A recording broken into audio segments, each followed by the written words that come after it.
very fortunately, seizing Russian assets has stopped being a taboo.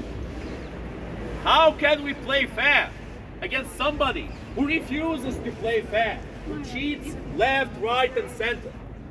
No, my friends, Russia needs to be punished, and they will be punished. Because if they will not, then the precedent will be as follows. Excuse me for that. It means that every single country that has nuclear weapons can do whatever they want. And if anybody does not agree with that, they better have nuclear weapons of their own, or else their voice counts for nothing. That is the precedent brought forth by the Russian terrorist regime. A precedent of nuclear saber rattling, a precedent of nuclear genocide, a precedent of ecocide, like they have done in Ukraine, in the delta of the Dnipro River. My friends, we cannot allow the Russians to continue doing as such. Thank you very much. Слава Україні! Слава нації! Україна! Україна! Україна! Героям України тричі! I'm very grateful for the microphone here. As some of you might have noticed, I was kind of losing my voice a little. On Wednesdays at 6 o'clock. On Fridays also at 6 o'clock. And on Sundays, as we are here today at 3 o'clock. Please come and show your support. It's very important that we all do our part for the Ukrainian cause, so that Ukraine is able to win this war and finally stop it. Because the only way to stop this war is to stop the Russian terrorist regime, my friends. That is the only way we have to do it. So once again, thank you very much for coming here. Our rallies are always held here in 10 Downing Street. They last for about 2 hours. But of course, depending on your availability, just come here on whatever time you can around our rallies. And now, the Ukrainian anthem. Слава нації! Україна! Україна! Україна! Героям України тричі! Ворогам України тричі! Not long ago, I've had a certain conversation with somebody who I used to see as my friend, but alas, sometimes people show their true colors. Ames knows this conversation. She has seen it online, because the conversation was online in this case. This individual has brought forth an argument that I have heard in the past. He said many times that Russia was cheated, that Russia was in the right, that the West had promised to not expand to the East. But the problem is, when I asked him, which treaty did the West break? He could not name one. In fact, he backpedaled, but not enough to show that he understood that he was wrong. He said that what he actually meant, is that the West did not make a treaty, but it made a promise. Now, of course, the difference between a treaty and a promise is arbitrary at best. But my friends, let's face this allegation of the West supposedly wronging Russia. There was no treaty between the West and Russia to not expand to the East. Every country, every sovereign country, in fact, has the right to join NATO and to join the EU. The joining to these organizations is voluntary. Not a single country was forced to join NATO. Not a single country was forced to join the EU. Every single one of them has joined willingly. And they continue to stay within NATO and within the EU willingly. Russia, on the other hand, forces countries to join forces with them. In the Soviet Union, an organization part of which nobody except the Russians wanted to be part of, the Russians had forced every single other country, every single other ethnicity to be part of this colonial organization. of this genocidal country of the Soviet Union. This country that had started World War II on the same side as the Nazis and only switched sides when they were attacked later on. That is reality, my friends. And yet, funnily enough, Putin, who praises the Soviet Union, Putin, who shills for the Soviet Union and claims to fight against Nazis, will never mention that the Soviet Union had an alliance with the Nazis at the beginning of World War II. In fact, unlike this supposed friend of mine who could not name the treaty supposedly violated by the West, I can name this treaty. Every single one of us can. It's the Molotov-Ribbentrop Treaty between the Soviet Union and Nazi Germany. A treaty that they have signed before World War II. A treaty that entailed that Poland would be split in half. Half would go to Hitler, half would go to Stalin. And that's what they did. When the Germans invaded Danzig, the Soviets were invading the rest of Poland, the east side of the country. And yet nobody speaks about this.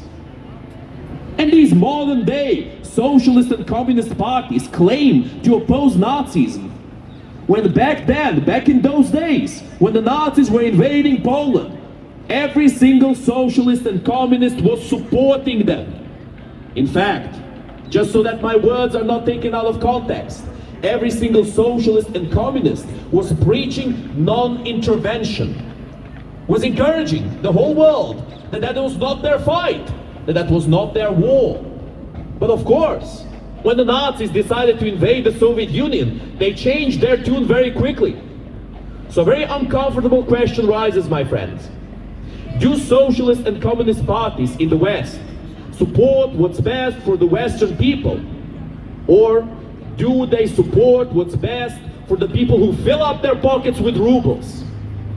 That is the question that each of us needs to answer, my friends. Because we need to see the world as it is, and not as we want to see it. And then we need to act so that the world becomes better, so that we move into the future and not into the past. A future of prosperity, of peace, and of respecting international treaties. Not a future of genocide like Russia envisions. Not a return to the old order, where the Soviets and the Nazis were exterminating people by the millions. That is not what we are going to return to, my friends. But what are lofty ideals worth if we cannot back them up?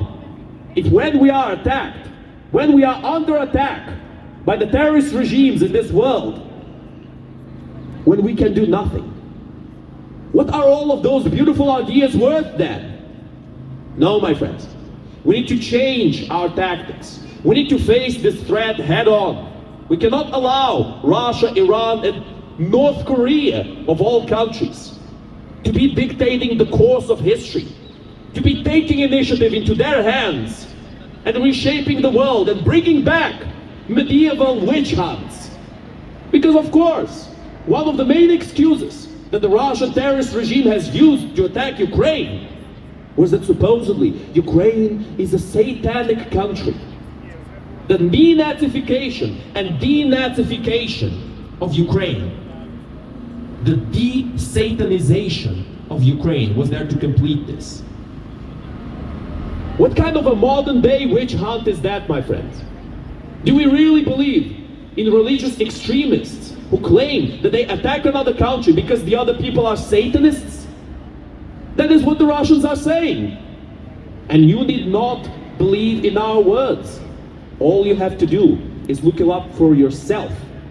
Look at the Russian propaganda machine. Look at they foam from their mouths and spit venom at the West and say that the decaying West is terrible. Well, my friends, they call the decaying West degenerate. And yet, not so long ago, there was a huge scandal in Russia where the multi-millionaires, their influencers, their stars, their actors and singers had this big decadent party where everybody was wearing diamonds on their underwear. Now, of course, the Russian regime could not allow this to go to the public because their soldiers started to protest. Their soldiers started to scream and shout, "Is this what we're dying for?" And the answer is yes. Yes, indeed, my Russian friends, this is what you are dying for. You're dying so that your leaders can fill up their pockets, so that your leaders can trash talk the West and then send their children to Oxford. That is what you're dying for. Never forget about that. The Ukrainian people have always wished friendship with Russia. We do not wish to fight Russia. Before this war started, all the way back in 2014, we saw the Russians as a brotherly people. We were betrayed. Because we relaxed, because we saw them as friendly, they used it against us. The Ukrainians had a huge arsenal of bombers, of tanks, of artillery left from the Soviet Union. An arsenal created in Ukraine by Ukrainian hands and Ukrainian materials. All of that was given up in order to achieve world peace. The Ukrainians gave up the third biggest nuclear arsenal in the world in the Budapest Memorandum. And what did the Russians do next? They attacked us when we had nothing to defend ourselves with. And that is exactly what they will always do when we leave our back unprotected for a nice clean backstab by a Kremlin knife. That, my friends, is what we must remember. We have to remember the past so that we do not commit the same mistakes we have committed back then. But we must not look so far into the past at all. All we have to do is look a few months prior to this moment, when Yevgeny Prigozhin decided to make a treaty with Putin. When he thought that he would be safe in Belarus, they could go there and he could live at peace. And then he would go to Africa to use his neo-colonial means to ransack that continent. He was wrong. When he was recruiting the far right in Russia, his plane was knocked down. You could say that Prigozhin fell out of the tallest window in the world. But I said that joke before, so.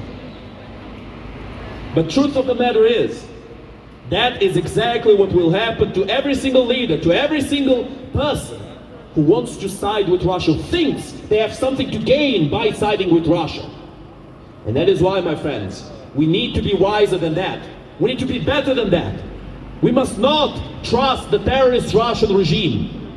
That is the only way for us to move into a better future.